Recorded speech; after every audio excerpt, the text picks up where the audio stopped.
Welcome to Red, White, and Blue. From the right, I'm Gary Polland. And from mostly to the left, I'm David Jones. Tonight our guest is Mayor Bill White, and we start our 5th year on PBS. Congratulations, David. And you know who our number one guest is? I suspect it's... Mayor Bill White. Yeah, I thought you were going to say that. I don't know whether you're claiming that you're number one. Well, I've just kept you guys going. I don't know whether they'll get me votes or cost me votes. Well, you are...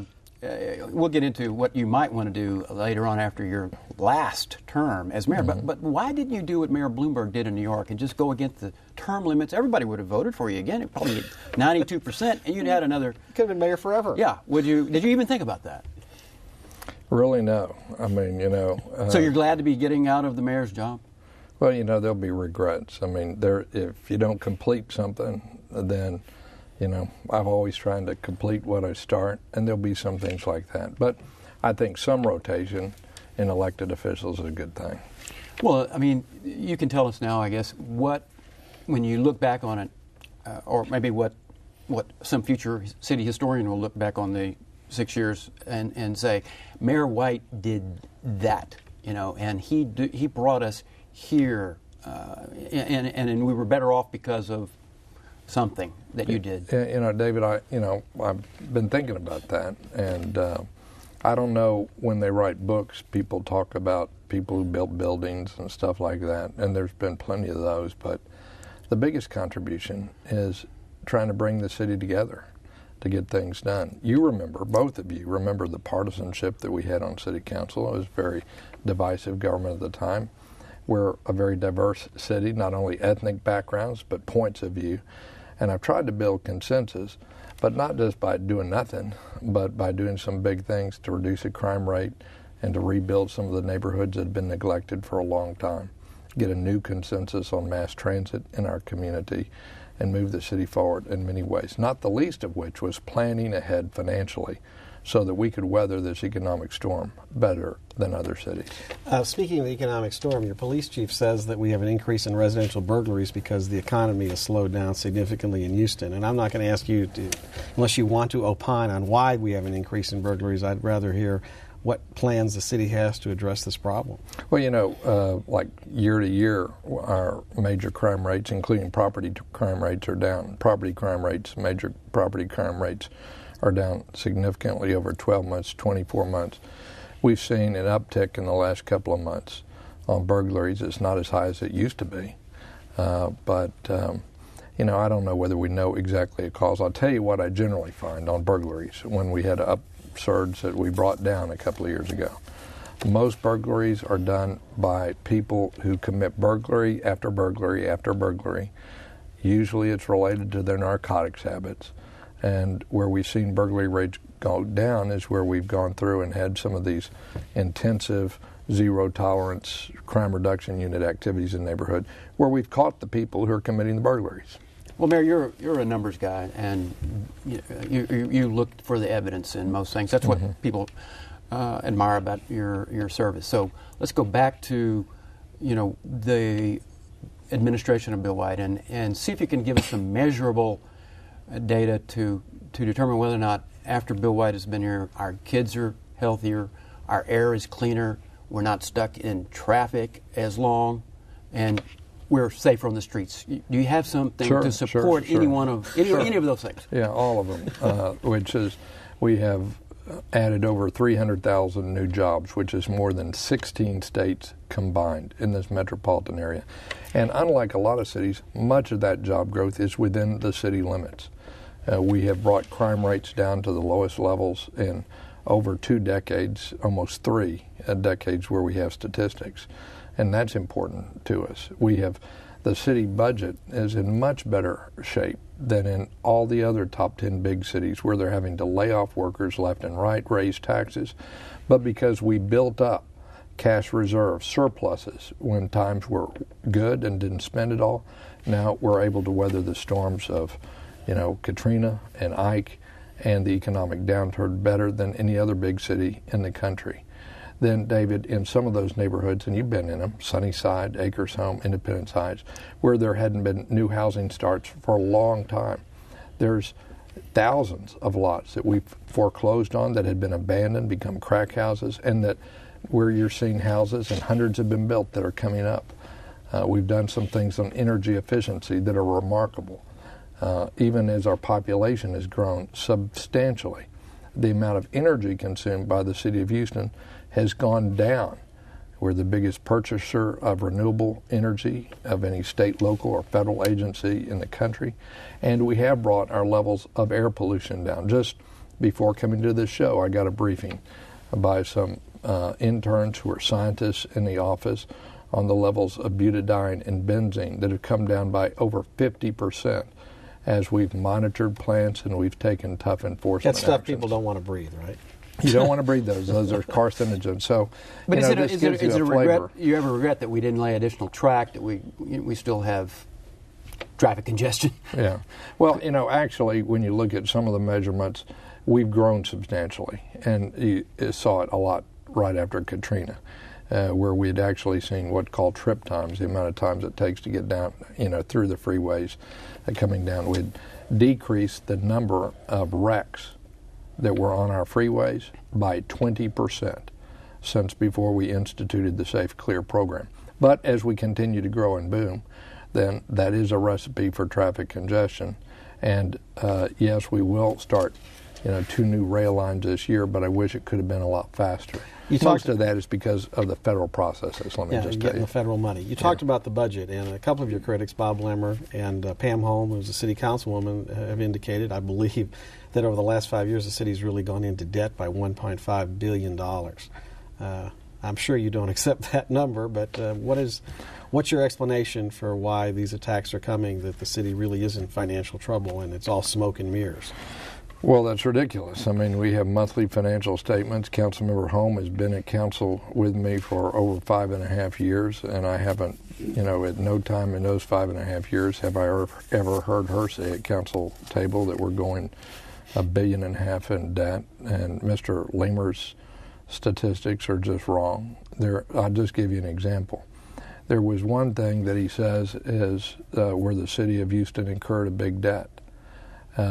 And what it was is an accounting change where the cities and other entities were required, and we supported the accounting change, unlike the state of Texas, who was against it, that put a present value on the future health benefits that would be paid out by the city if under certain assumptions of what the employee population is and the like. We pay those as a pay-as-you-go, as do most employers have pay-as-you-go health benefits for their employees. And we were required to put that as a contingent liability. He says that's an additional debt. Well, the fact of the matter is that health benefits and pension benefits, our pension benefit packages and our pension benefits have gone down since I'm mayor. We're requiring employees to pay more. We have higher co-pays.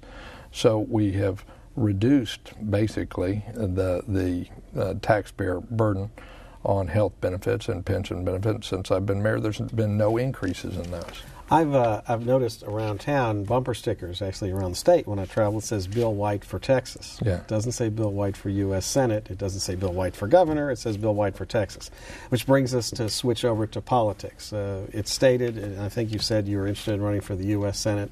But before we talk about federal issues, I want to talk about state issues. There's a governor's race in 2010.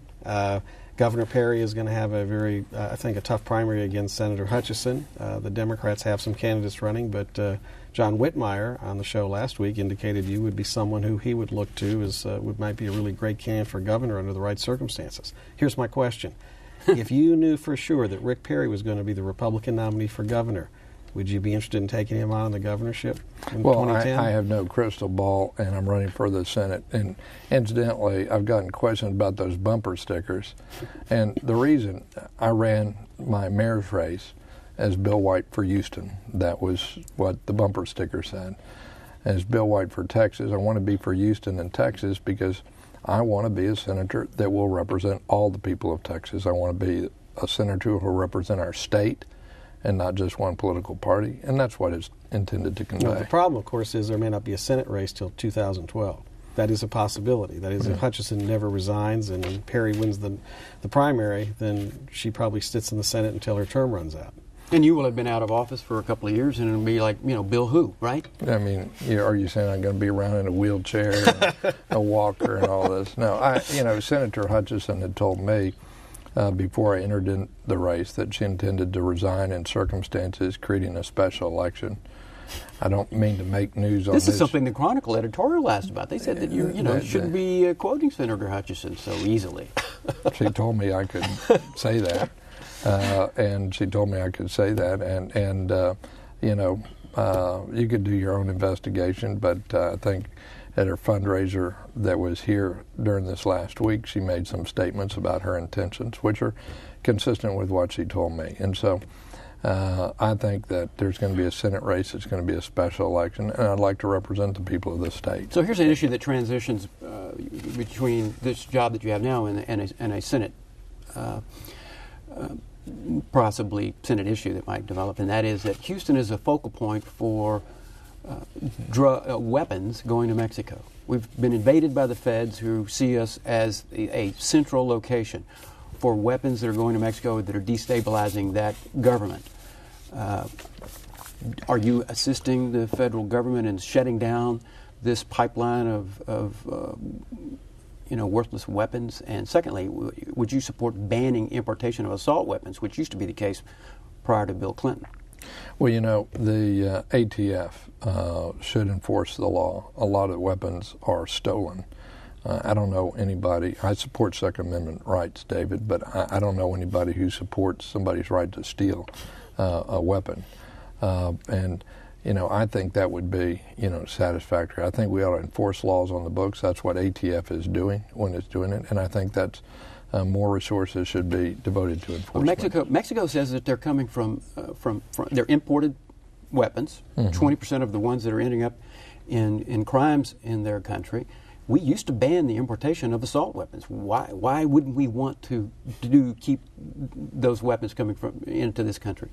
Well, there's a broad group within Congress that does believe, and I agree with this, that we ought to enforce laws that we currently have on the books. I say that at City Council when somebody has a good idea to enforce a law. The fact of the matter is that we have some of these sting operations that the ATF is doing for people who use counterfeit identities in order to buy weapons. And I just don't think that's I think we ought to enforce those laws. David wants to take the guns away from law-abiding citizens. That's his answer always. I'm not happy with Houston having this reputation, Mayor. Houston has a reputation for being the channel to destabilize the government of Mexico.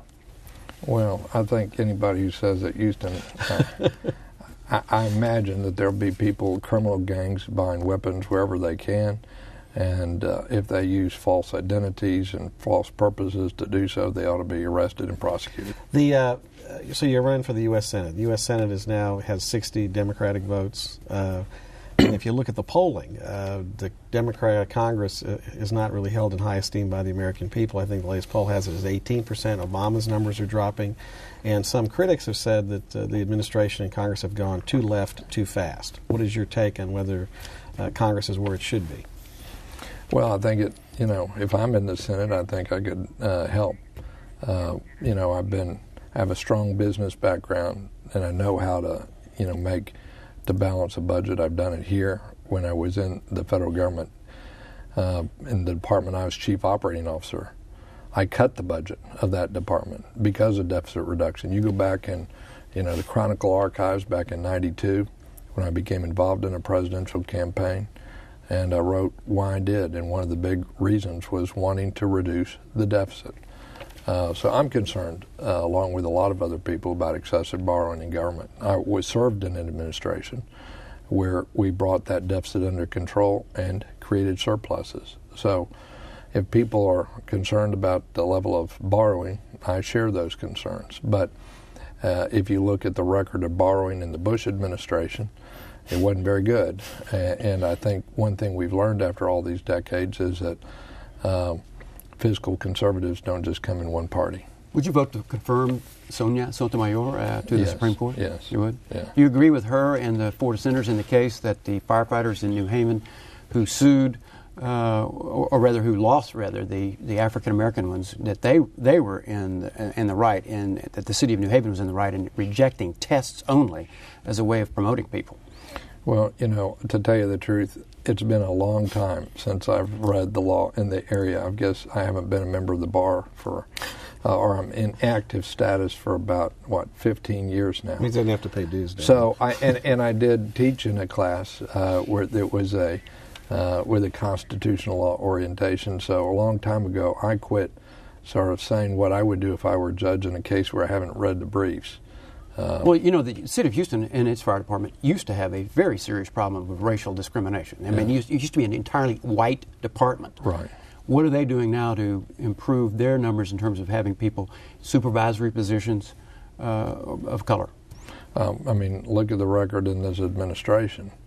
We used to have assistant chiefs and deputy chiefs, and I forget that categories of deputy chiefs. There were no people of minority groups, and now it's about half that are in that category. And if you look at the assistant chiefs, the command staff, it reflects the population of this city. Was anyone promoted because of their color and not because of qualification? No.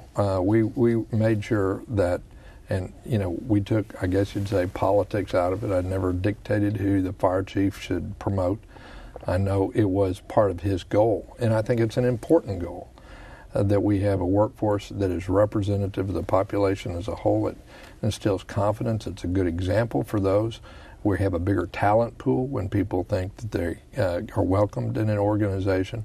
And what we use for, aside from the command staff, for the positions that are covered under the civil service, the command staff is a very diverse group. And the rest of the positions, we use promotional testing. So there is testing that's used in order to fill that pipeline with people who are able. And I'd say it's a real sign of the times, to tell you the truth, in the fire department, because there was a legacy of racism. There was a way back in which the best way to be a firefighter was to be the son of a firefighter. Legacy admissions. Yeah, legacy admissions. There was even, I think it's a grandfather of our fire chief who had to pay to get into the fire department. Now we have that may be a way to bring in revenue to the city. We have a very professional group, and it draws from a broad base, and I'm just so proud. One of the most effective union leaders I've dealt with is African-American head of the Firefighters Union. The other issue that everyone is clamoring for, I say everyone, on certain elements of the Democratic constituencies are clamoring for an end to Don't Ask, Don't Tell. And Obama is saying he's pitching that to the Congress. He'd like for it to come from there. Would you support a change in the law that prohibits gay and lesbians from serving honorably and openly in the military? I got to defer to the commander-in-chief of that, and I really do, and the military brass. The fact is we've had many people from different backgrounds, including people who are gay, who served and sacrificed their life for this country. And so they should now continue to be weeded out because they are discovered to be gay? No, I think that people shouldn't be weeded out of the military based on sexual orientation, but how you do something and how you implement something operationally. I think you got to listen a lot to the men and women in uniform at all levels of rank to do so in a way that doesn't focus on somebody and builds consensus within the organization. Were you pleased with President Obama's slow reaction to the citizens of Iran protesting against what appears to be a stolen election? Well, slow reaction. It's interesting. A lot of people confuse rhetoric with action. And I've seen, so many leaders you could look back in history. They were not so keen on the rhetoric as taking some action. Sometimes I'm concerned that in American politics we get this idea that by giving a speech that you somehow control what other people do. And I'm not one of those who's quick to judge this president or other presidents for that matter, including those in the Republican Party, when they haven't, lectured other governments about what they should do. I think what we ought to do is pursue strategies which give those who are seeking more freedom and more rights within Iran and more harmonious relations with its neighbors, including Israel. So did Obama get it right, Bill? Did Obama get it right in Cairo when he said to the Israelis, you need to suspend the building of settlements in the West Bank, in return for which, of course, he expects certain things to happen that are positive on the Palestinian side. But is it good that the U.S. is no longer seen as a lapdog to the Israelis? Well, President Obama stated long-standing American policy and, frankly, Israeli policy that dated back to Sharon. Yeah, and Israel's not. The U.S. is not a lapdog for Israel. I can tell you that. I want to go back and talk about the politics of the Senate race. If you run in a special election, it is a jungle primary, which means everybody's on the same ballot. Republicans and Democrats. There's not a nominee, and everybody can run. The last time we had that was when John Tower ran and won Lyndon Johnson's seat, and I think he was the only Republican or a major Republican running, and the rest were minor candidates. And there was a whole slew of powerful Democrats who ran, and of course he had run against LBJ in the election and lost, came in and won the election. So, the first time we've done it, there's going to be a lot of people running. Well, how does Bill White, number one, get to the finals, and then number two, win the race? You two guys have forgotten more about politics than I know, but actually I can remember the last time was in 1993 when Senator Hutchinson was elected. And there were, people think about it, Hutchinson, but there were a number of different candidates on the ballot that time as well. A lot of Republicans.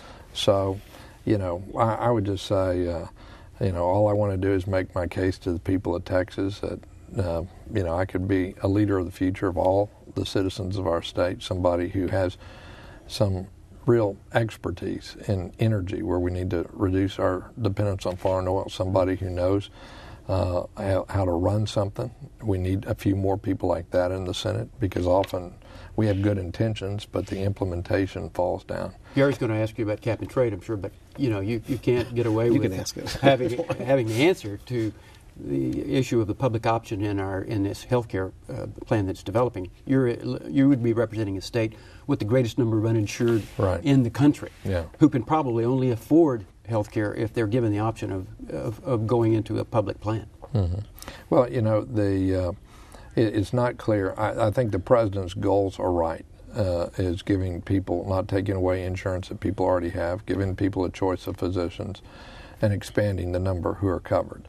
The big question to meet those three goals is going to be, can we contain the cost in the system, the cost per unit of service, and who's going to pay for it?